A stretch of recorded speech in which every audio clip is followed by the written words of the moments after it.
Yo, what's poppin' team only? Welcome to an episode of Outfit Details Exposed, where I essentially just break down the fit that I'm wearing today. How y'all doing, man? Welcome, gang. This is a fit that is more of a transitional fit because I have dinner plans, but I wanted to make sure that I spoke to the gang, spoke to team only before, you know what I'm saying, and went over the fit, like I said.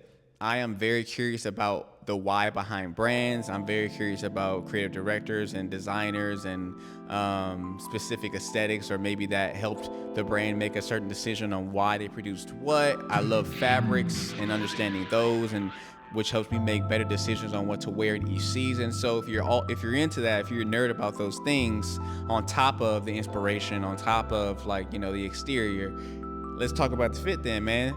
Lock in with your boy. Let's go. All right, let's start with the footwear. I have on the Loewe Camp O loafer. I don't know why I said Camp O, like it's not just one word. The Loewe Camp O loafer. If you don't know about Loewe, maybe you do, or maybe you've just been saying it wrong the whole time. I find myself not correcting people, but gently being like, this is really how you say it, but it's spelled Loewe. You may see it and pronounce it as Loe or Low, but it is a Spanish brand, so it is Loewe. So that's how you pronounce it, gang, all right? Loewe is actually one of the oldest fashion houses, like top two. Hermès, I believe, is just a little bit older than Loewe, but Loewe has been doing it since 1846 or 1847. They were originally just a small leather goods brand in Madrid, and then they kind of turned it more into a fashion house, like I believe sometime like around, I don't know, like probably 10, 15 years later or something like that. But they specialize in leather goods, handmade leather goods. And, since then, obviously, we're present day, it has turned into something incredible and renowned. You know what I'm saying? Jonathan Anderson, who is now the creative director of Dior, was responsible for a huge insurgence of like Loewe to the public, with his bags and everything like that and his collections. But this is the Campo loafer. This loafer is very dope because it has this unusual toe box. It's more of a rounded toe box, kind of a duckbill style toe box, which makes more for an interesting loafer versus your classic loafer, which is nothing wrong with that, but I like unique things, right? It is said that this is one of the most comfortable loafers on the market. And when I say comfortable, I mean immediate comfort, not a situation when you have to break something in. Like, I know for a fact, like the Row loafers, like the leather ones that are inspired by the Yves Saint Laurent loafers, those for sure you have to break in, even though those are such a beautiful pair of loafers, right? This is made by hand, and it's comprised of 100% calf skin, and it's like a brown suede, right? So, or calf skin suede. So yeah, love this loafer. This was actually my first pair of loafers that I bought as an adult. My mom had me in loafers as a kid. Shout out to her. She's the reason why I have such a, great sense of style. My mom is very stylish, and then I just took it to a whole nother level. You know what I'm saying? So yeah, man, I wear this a lot. If you need advice on how to wear loafers, just wear them like sneakers, man.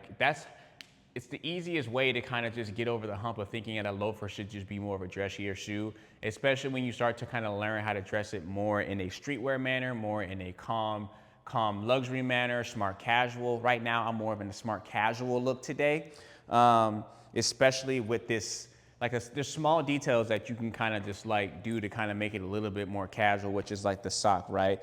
These kind of socks, when you buy loafers, you want to kind of look for ribbed knit socks or thicker socks to wear with a loafer to kind of add a little bit more of that slight contrast and a little bit more of that casualness, a little bit more of that streetwear edge to kind of I'm sure you've seen all kind of inspo via Instagram or Pinterest or whatever, where you find your inspo of a guy wearing loafers, socks, and shorts, or loafers, denim, socks, and then just a little bit showing. If you're looking to if you're looking to, what word am I looking for? I don't know, I'm thinking adhere.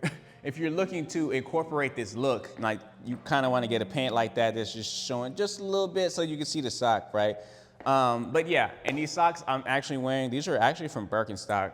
Shout out to the Birkenstock socks. I get a lot of compliments on these. They're lit. They're lit, man.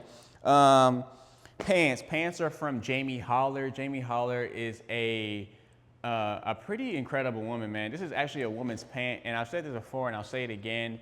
My G's, do not be afraid to shop in the women's section or to look at women's pants, because for whatever reason, a lot of the times they have stronger pant silhouettes than we do, especially if you kind of like that low-key barrel shape, that low-key cell shape, which I like. Like if I stand like this, you can kind of see, right?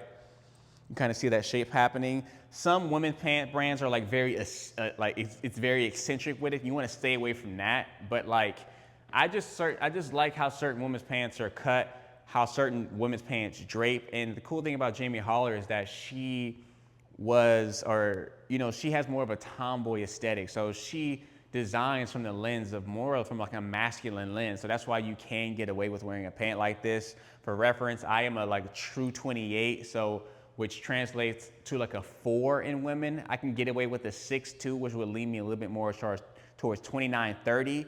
But if that gives you like a better measurement of like what to get based off of those numbers, I hope that helps. This is her take on a fatigue, like a Japanese fatigue pant, which I love. This is made from Japanese brushed cotton, so it's super soft on the hand, but also just like the look. It just looks plush. It looks softer, and yeah, again, super dope pant. And the cool thing about Jamie Holler, again, is what I really respect about her, man, is that she just started her brand like on a whim. Back in 2020, she had no training. She just decided she was gonna drop a brand. And I really admire somebody that just has the guts, the audacity to just jump into a field that you have no experience in and then learn as you go. Because a lot of us, we get the analysis paralysis, you know what I'm saying? A lot of us are very meticulous and things of that nature before we start something. So I admire anybody that jumps into a field and then just like excels or just like figures it out, you know what I'm saying? She was originally a home restorer and an interior designer, and then since then has started her own brand. She started with footwear, and then she's dabbled into then garments, then apparel, and now she's starting to make bags. Again, if you're a nerd about this stuff, if you kind of like to study people, if you're a creative, like, you just have to admire that. For the top is from Officine Generale. I love Officine Generale. It was founded by a guy named Pierre Mahejo. Pierre Mahejo, he is basically like quintessentially like the ultimate dope guy. Like, just think about the Dos Equis guy and then turn him into a designer. That's the best way to put it, right? Very smooth, very suave, and that's how he designs his clothing. It's very much attainable luxury though, because the price points aren't too crazy. He's dipping between, for as far as fabrics, between French fabrics, Britain fabrics, Japan, and Italy. So these are very nice fabrics on your body, very nice cuts. And it's just the epitome of like of an understated luxury brand. Like, this is merino wool from Italy. Merino wool is great because it has those properties that you want to wear in both seasons, right? A lot of athletic or active wear brands use merino wool for the properties that it has. Again, it being temperature regulating, moisture wicking, breathable. What's also cool about it is that it keeps you warm in the cooler months. No, it keeps you warm. Yeah, it keeps you warm in the cooler months and then cool in the hotter months, because it is like baby cashmere is like a merino wool, and baby cashmere is like the sheep's like first shearlings cut. It's like between the first like 7 to 8 months. So it's like the finest of wool. But yeah, I'm telling you, I can nerd out about this, and I guess this is the point, but I always feel weird just like going to each and every detail. But if you appreciate it, man, let me know. All right. But yeah, this is a cool little button down, man. But again, you can just tell that it's just not your average. It's just like something a little bit different. The quality is different. I love it. The underlayer is just a vest from a brand called Alfie's Mission. I went with this because I wanted to break up this like, I'm in an earthy fit. It's leaning more fall with the palette that I'm in. I got this dark brown loafer. I had the olive green fatigue pant, and then this navy top. So it is leaning more fall. Like, I can get this look off for sure. This is for sure in autumn. So I wanted to add this vest or tank top. They call them vest in like Europe, but anyways, this tank top to just add some contrast, some stark contrast, break up the earthy tones. So that's also why I decided to go with this, you know, the white sock as well, the cream sock. Again, slight decisions to make it, to warm it up, to brighten it up a little bit. And this is from Alfie's Mission, which is a brand out of Australia. I love Alfie's Mission. They basically just, you know, put out clothing that's inspired by their surroundings, their aesthetic. It's like Australian kind of surf lifestyle with a little bit of streetwear, which I dig. Again, I'm really into like brands is each person's like positioning on their brand, their identity, what they decide to put into the world based off their own experiences. You know what I'm saying, or their own influences. And then I'll probably grab a bag, but this is, I mean, because I'm going to dinner, I'll probably grab like my LV bag or something like that, like a brown and like tan LV bag to kind of like, again, play a little role in the palette that I'm in. But that's pretty much the entire look. If you're into watches, this is the Unimatic. I love this watch. This is a very nice entry-level price point. It's very respected in the watch community. It's super easy to wear. They do limited drops. It is a automatic movement. Love Unimatic. I get a lot of compliments on this. And then with the jewelry, I went silver and gold for the most part. I love mixing metals. If you're not mixing metals yet, you're playing yourself.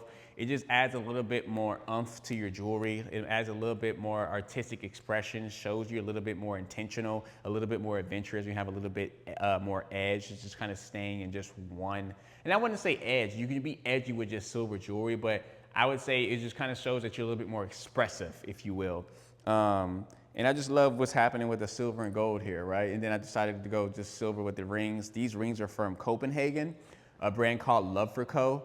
This is inspired by their the tragic events that happened at Pompeii. It's called their Ash Ring series, where it's made to look like you found the rings in ash. I love this concept, and I love this brand.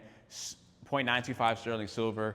Super easy. And then I went silver and gold up here with the necklaces as well. And then I'm keeping the glasses on I went with the glasses instead of contacts again, because I'm more in a smart casual look. Sometimes I think glasses call for looks, and I'm actually like visually impaired. You know what I'm saying? Like, so I have quite a few frames I like to switch in and out. But sometimes I just think that, you know, glasses call for looks, especially when like they're more like kind of sartorial, a little bit more pity umo, if you will, or again, in this sense, smart casual. So that's the entire look, man. I believe so. But let me know if you gained any value from this video, if you made it to the end, whether it be pure fit inspiration, new places to shop, or just a new fit palette to experiment with. Again, I didn't go too crazy, and it's just leaning a little bit more earthy than I would like in summer, because you kind of want to jump more into like, you know, soft neutrals, pops of color, and things of that nature. But this kind of was just like the reality of my day, you know what I'm saying? But I appreciate y'all watching, Team Only. Subscribe to your boy. Let's grow this community. I'll see you on the next one. Peace.